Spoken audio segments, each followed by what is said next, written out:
So welcome, I'm glad you're here. Are we live streaming?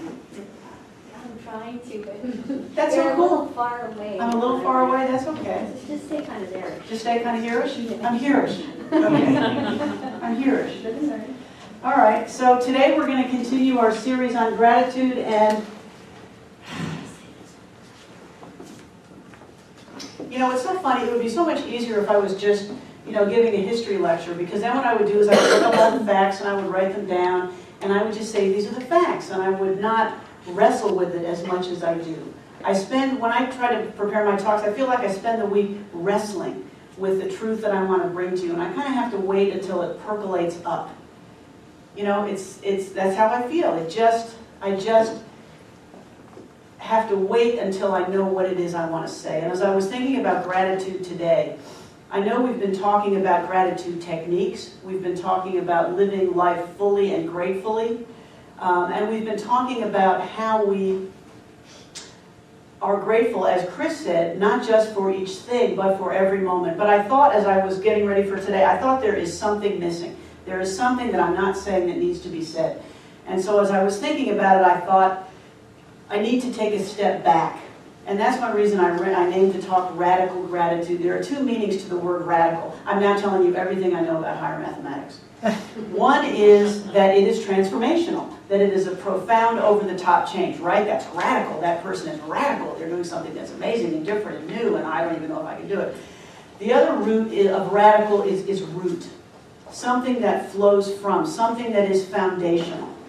And so what I wanted to talk about today is who do we have to be in order to live fully and gratefully? What is the root? What is the foundation of our ability to live gratefully? And it's not practices. It's not, if those help. It's not journaling. It's not all the stuff that we say we do as a practice, even though that helps. I think, and I want to share this with you, and you tell me what you think. I believe, as I stand here today, that what enables us from the get-go to live gratefully is to be grateful for ourselves. To come from a place of acceptance and loving, welcoming of ourselves. So I find that I cannot live gratefully, and I'm so far from this place. This is truly the heavy lifting of gratitude. Getting up and saying, thank you, God, for a wonderful day, and listing 5 things that I'm grateful for, that is not hard. Of course, it's probably hard to do it every day, but coming to a place where you can welcome yourself, where you can accept and love yourself in every single moment for everything you are feeling, everything you are sensing, and where you can hold yourself lightly, that is the heavy lifting of gratitude. That is where the practices come in. That is where I think we need to get so that we can walk into our divinity, so that we can walk into saying yes to all of it. Yes, I deserve this life. I deserve all the wonderful things that are coming my way because I am good enough. I am good enough. And I don't have to change to be anything. It is with that energy that we can live fully and gratefully. And I think until we get there, or until we get closer to there, it is harder to live life gratefully. So that's what I want to talk about today. I think that is the first step we have to take, is welcoming and loving ourselves. The Buddha taught that every human birth, and one of the books I'm using today is Tara Brach's Radical Acceptance. You know Tara Brach, she's a Western Buddhist teacher, author. I really recommend her book to you. It's called Radical Acceptance, Embracing Your Life with the Heart of a Buddha. Because we all have a Buddha heart. That's one thing that's so cool about Buddhism. It's there. We can reach it in this lifetime if we follow the practices and if we stay true, heading toward true north, toward the calling of becoming one with all that is. Anyway, the Buddha taught that every human birth is precious and worthy of gratitude. He had a well-known analogy. He said that receiving a human birth, because Buddhists believe in reincarnation, is more rare than the chance that a blind turtle floating in the ocean would stick its head through a small hoop. Okay, think about that. We have a blind turtle floating in the ocean. What are the chances it's going to stick its head through a hoop? They're not high. That's the chance, that's the gift of receiving a human birth. Why? Because a human birth, like we learned from David Steindl-Rast when I talked about him a couple weeks ago, it's a gift. It's the ability to be alive, to interact with each other, to realize that we can make a difference, to grow in awakening, to become more aware of the fact that love and connection is our true essence. That is the gift of being alive that we are given in every moment. And that's why we're not necessarily grateful for the things, but we are grateful for the moments. Because no matter what is happening, we have that gift in every moment. So the gift of your life is a huge one. It is an amazing one. And how often do we dismiss it? Do we demean it? Do we disrespect it? And how do we do that? Well, we say, I'm not enough. We say, I can't do that. We say, I'm too stupid. We say, they don't like me. We put all these labels and all these judgments and all these stories on ourselves, don't we? Because we diminish the value of the wonderful gift that we have been given. Tara Brach calls it the trance of unworthiness. We just go through life in what she calls this trance, this illusion that we are unworthy. And where does it start? Well, for a lot of us it starts when we're young. When our parents say, oh no, you can't do that. When people say you're not smart enough, or you're only good at this, or don't do that, don't try. And so those are messages we get. And they're messages we get when we're very young. And what happens to those messages? We keep them. Don't you find that? Don't you find now at 50 or 40 or 60, you're still dealing with the messages you got when you were 3? What do we have to do? We have to become aware of them, and we have to face them and realize that they are no longer who we are. How can we feel grateful for our lives when we feel that we are undeserving of them? I mean, think about that. How can we feel fully grateful and step into the richness of our lives when we feel like we don't deserve them? Mother Teresa said, the biggest disease today is not leprosy or TB, but the feeling of not belonging. We feel that we don't belong. We feel that we don't deserve to belong. If we feel that, how can we possibly live in the full energy of gratefulness, the amazing vibration, the high energy of gratitude? We can't. We feel we don't belong. We judge ourselves so harshly. They tell the story of the Dalai Lama, who was asked by a Vipassana meditation teacher to teach a course on the suffering of self-hatred. All these people are gathered to hear the Dalai Lama talk about how you get past the suffering of self-hatred. And the Dalai Lama goes and he goes, the suffering of what? And they had to explain to him that in the West, self-hatred is a huge epidemic. People don't like themselves. They don't respect themselves. They feel to be less. They don't measure up. And he could not understand that. That was a concept that was totally foreign to him. The story goes that he was so overwhelmed with grief he had to leave the room at the thought that so many hundreds of thousands of people could be filled with self-loathing for no reason. The Buddhists teach that the source of suffering is the illusion that we are separate. They call it Mara. It's an illusion. It's the illusion of separateness, of being an isolated self. And that's the point of Buddhist practices, is to realize that we are not separate, that we are joined in the great flow of creation, that what comes to us is deserved by us because we are part of the divine plan. Everything about us is part of what is the divine and beautiful creation. So,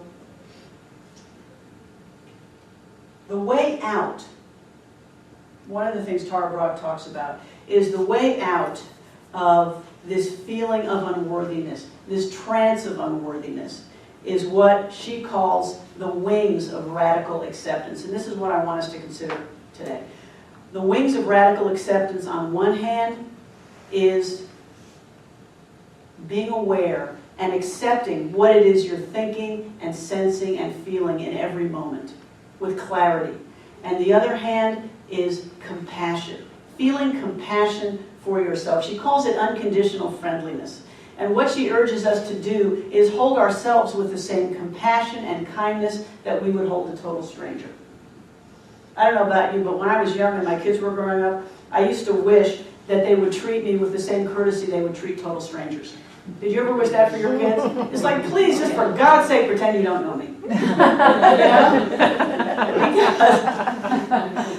Because we treat people we know way differently, and we treat people we love way differently than people we have never met.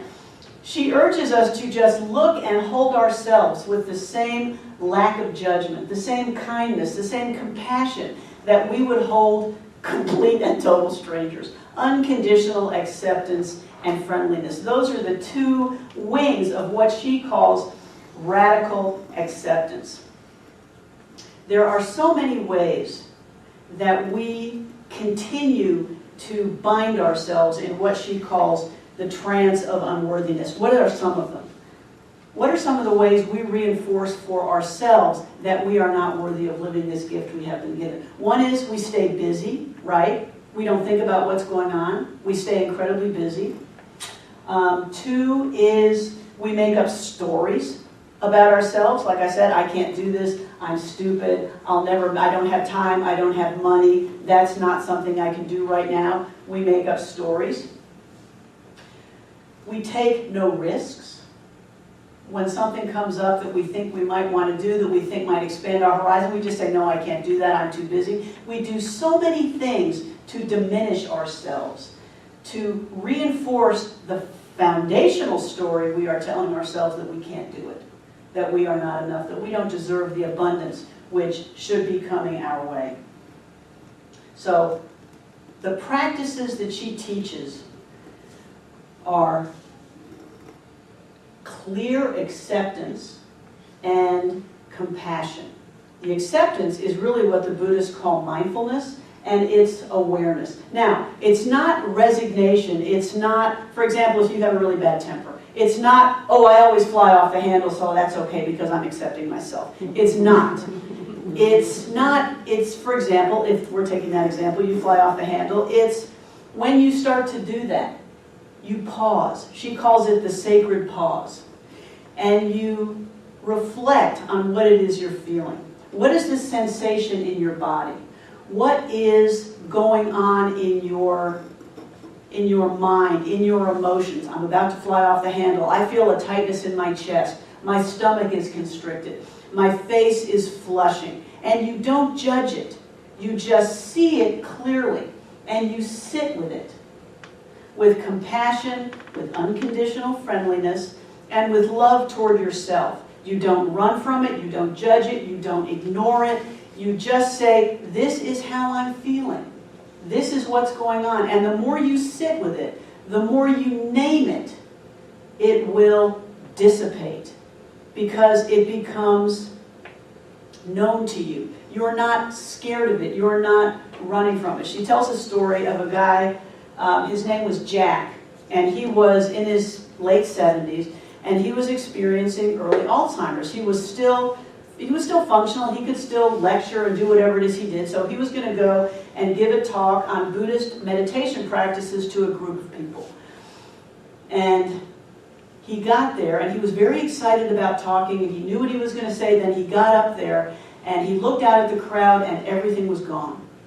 He couldn't think of what he was going to say. He didn't know why he was there. He had nothing to give. He had nothing to say. So what he did is he took a breath and he put his hands over his heart like that. And he just started breathing and saying what he was feeling. He started saying, scared, embarrassed, nervous, upset, unsure, don't know what's happening. He just started self-reporting what was going on with him. And the more he did it, the sensation lifted. And it passed because he named it, because he sat with it. And when he finally looked up, the students were in tears because they said, I don't need a lecture. You just lived it. You were so present and you were so aware, and you just gave us the gift of sharing what you were feeling and being present with what you were feeling. He wasn't judging himself, he was just saying, nervous, scared, embarrassed, and just naming it and being with it. And it passed, and he could move on and give his talk. But what he did first is he just lived for them what this practice can do, by not running away from it, by not getting up and saying, well, gosh, I need to go find my job, whatever stupid things people do. He just was brutally honest and clear with what was going on, and that was the best gift that he could have given them. So it's not resignation. It's not, oh, I'm just a jerk, I guess I gotta live with it. You know, I get to accept myself. No, it's asking yourself, it's digging deeper.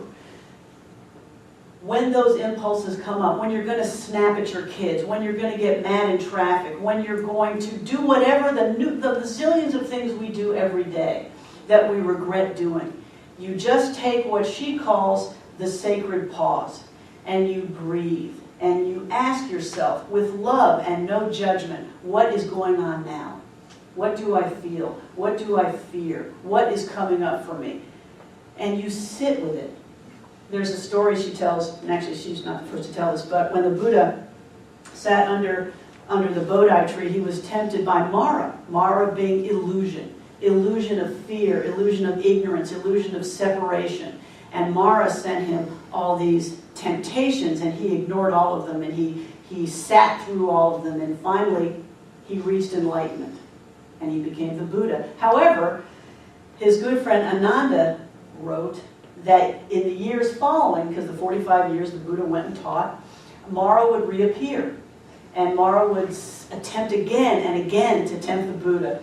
And when Mara showed up, Ananda would say, Gautama, Mara is over there. And Buddha would turn and say, Mara, I see you. I see you.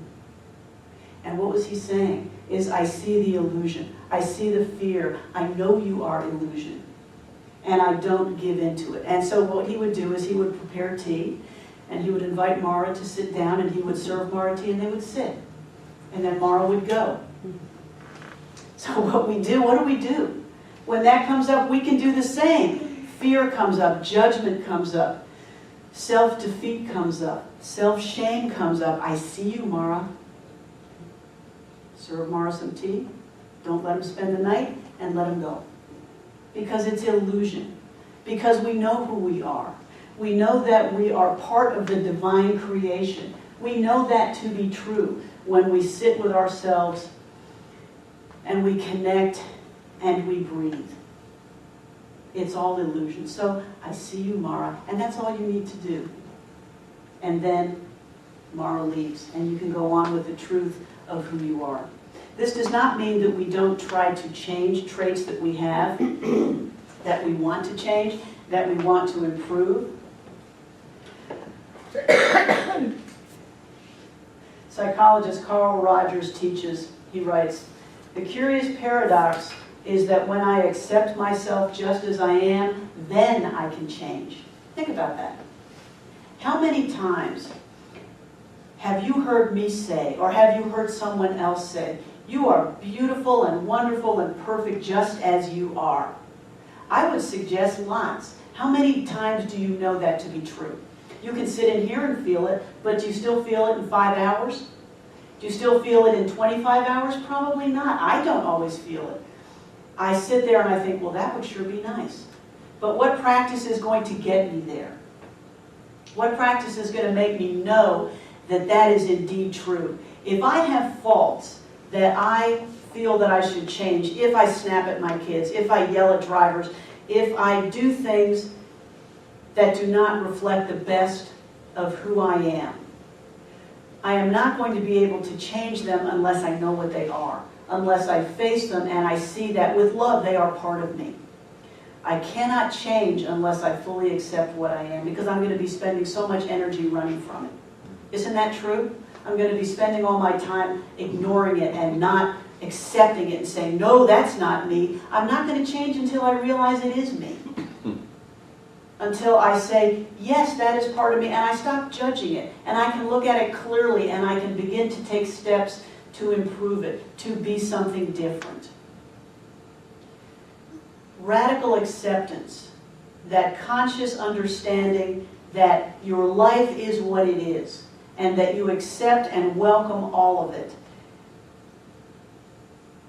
is the invitation to growth. It's the invitation to change. It's the invitation to full participation in the creativity of life of which we are a part. Philip Moffat wrote, "This grace of conscious life, of having a mind that can know this moment is like this, looking at it clearly, this moment is like this, is the root of all wonder from which gratitude flows." Looking at our life clearly, accepting everything about it, accepting every emotion we bring to it, is the beginning of being able to take our birthright and live fully and joyfully and completely.